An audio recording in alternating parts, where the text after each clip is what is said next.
Hi guys, আজকে রান্না করব ভুনা খিচুড়ি এবং গরুর মাংস। তার জন্য আমি ডালগুলোকে আগে সিদ্ধ করে নিব, চালটা পরে দিব। কারণ আমার মনে হয় যে চালটা তাড়াতাড়ি সিদ্ধ হয়ে যায়, ডালটা একটু শক্ত থাকে। তাই হচ্ছে এই পদ্ধতি অবলম্বন করা।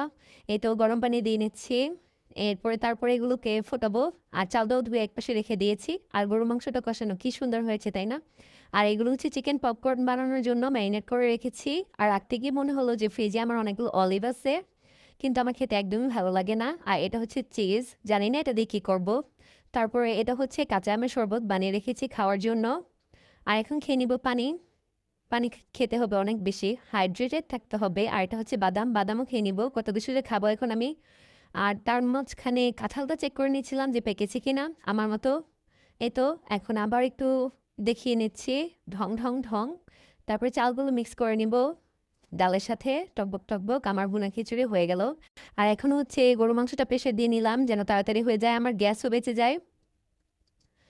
গরু মাংসটা খেতে কিন্তু অনেক মজা হয়েছে। তারপর আবার পানি খেয়ে নিব।